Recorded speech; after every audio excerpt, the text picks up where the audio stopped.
Good day mga ka-DX! Halina't pag-aralan natin ang pagkuha ng volume of sphere. Kung hindi pa naman kayo nakapag-subscribe sa channel ko, subscribe na ako'y maging masipag sa pag-upload ng mga video. Salamat!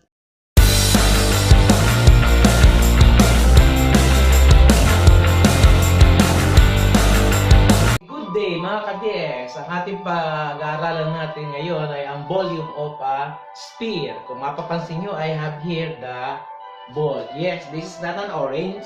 Although an orange is an example of a sphere, but an orange is not exactly round. But this one is example of a sphere, the ball. Okay, again as I said a while ago, we're going to get the volume of a sphere. So I have here the basketball ball na drawing. And the height of the basketball ball is 12 centimeter. The height is also the diameter of the circle. Okay, so since the diameter is equivalent to 12 centimeter, and the formula in finding the volume is equal to 4 pi r cubed over 3. And what is r? R is the radius. So how can we get the radius? So since the diameter is given, so we have to divide the diameter by 2 to get the radius. So therefore, r is equals to d over 2. And the diameter is equal to 12 centimeter divided by 2. And then r is equals to 6 centimeter. So this is now our radius. Okay, so let us use the radius in our formula. So we have 4 multiplied by pi is 3.14, and this is constant. Although this is an infinite number, but I just use the 2 decimal places times the 6 centimeter, which is the radius raised to the 3rd power all over 3. Let us multiply first 4 by 3.14, and 4 times 4 is 16, carry 1, 4 times 1 is 4, plus 1 is 5, and 4 times 3 is 12.56. 12.56 because there are 2 decimal places. Then multiply by 6 cubic centimeter. So we have to expand 6 cubic centimeter into 6 centimeter, multiply by 6 centimeter, multiply by another 6 centimeter all over 3. Okay, if you will notice that we can divide or cancel already one of the 6 by 3. So let's cancel it. 3 divided by 3 is 1. And 6 divided by 3 is 2. So we have to bring down 12.56. And 6 times 6 is 36. Centimeter times centimeter is centimeter squared. Why is it centimeter squared? Because we add the exponent. 1 plus 1 is 2. Then multiply by 2 centimeter. We don't need to divide it by 3 because we divided already. Okay? Now, let's multiply 12.56 or 12.56 by 36. So we have 6 times 6, 36. Carry 3. 3 times 5. 30 plus 3 is 33. Carry 3. 6 times 2 is 12 plus 3 is 15. Carry 1. 6 times 1 is 6 plus 1 is 7. Now, second digit multiplier. 3 times 6, we have 18. Carry 1. 3 times 5, 15 plus 1 is 16. Carry 1. 3 times 2, 6 plus 1 is 7. And 3 times 1 is 3. Then, add. Bring down 6. 3 plus 8, 11. Carry 1. Plus 5, 6. Plus 6 is 12. Carry 1 is plus 7 is 8. Plus 7 is 15. Carry 1 is plus 3 is 4. So we have 45,216. But we have to count the decimal places. So there are 2. So there. So the first partial product rather is 452.16. But we are not yet done. We have to multiply it by 2 centimeter to be able to get the volume. So we have 452.16 times 2. So again, so we have 2. 2 times 1 is 2. Plus 1 is 3. 2 times 2 is 4. Then 2 times 5 is 10. Carry 1. 2 times 4 is 8 plus 1 is 9. So we have 90,432. But we have to count the number of decimal places. So we have 1 and 2. So therefore, the product has 2 decimal places. So we have 1, 2. So we have 904.32.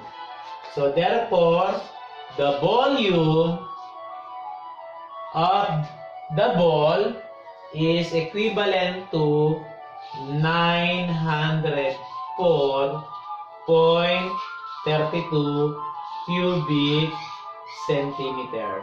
Why is it cubic centimeter? It's because the unit of volume is always expressed in cubic unit. And where they get 3? So we add 2 plus 1. And 2 plus 1 is 3. That's why the volume is 904.32. The sample, I have here again the sphere. Okay. If you notice that it doesn't have the measurement yet. Okay, considering that the radius of this sphere is, let's say, 9 centimeter. That is the radius. Okay, so we don't need to divide it by 2 as what we have done on the previous samples, because this is already expressed as R. So we are just going to substitute this to our formula that the volume is equals to 4 pi R cube over 3.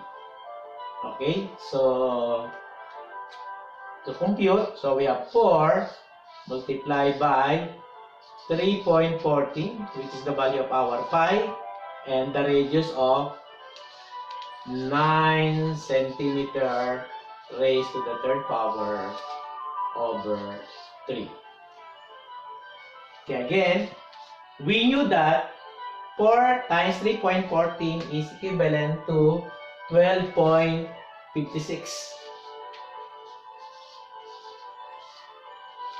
And the 4 times 3.14 is 12.56.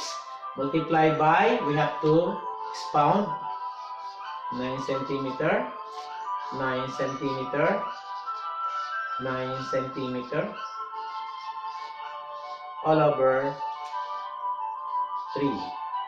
Okay, again, 9 and 3 they are divisible. They are divisible.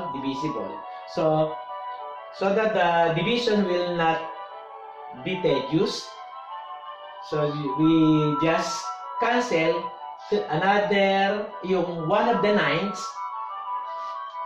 So 3 divided by 3 is 1 and 9 divided by 3 is 3. So let's proceed again to multiplication. Bring down 12.56 and then multiply by 9, and 9 is equivalent to 81 centimeter raised to the second power. We add the exponent, multiply by 3 centimeter. No need to divide by 3 because we divided it already. Okay, so let's multiply 1256 multiply by 81 equals 1 times 6, 6. 1 times 5 is 5. 1 times 2 is 2. 1 times 1 is 1. And then 8 times 6 is 48. That is below 5. Carry 4.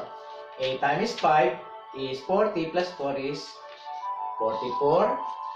Carry 4. 8 times 2, 16 plus 4 is 20. Carry 2. Then 8 times 1 is 8 plus 2 is 10. Then add. Bring down 6. This is 13. Carry 1 is 7. Bring down 1.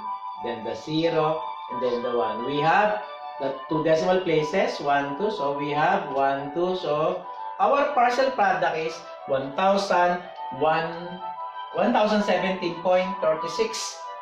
Then multiply it by 3 centimeter to be able to get the volume. So 3 times 6 is 18. Carry 1. 3 times 3 is 10 plus 1. 3 times 3 is 9 plus 1 is 10. And 3 times 7 is 21. Plus 1 is 22. Carry 2. 3 times 1 is 3 plus 2 is 5. And 3 times 0 is 0. And 3 times 1 is 3. So again, how many decimal places? 2. So we have 3052.08. So therefore, the volume of this sphere is equivalent to 3052.08 cubic centimeter. So easy, right? Right? Too easy. Just substitute the value of the radius to the formula, to r. If it is in diameter, we have to divide it by 2 to get the radius. That is how simply to get the volume of a sphere.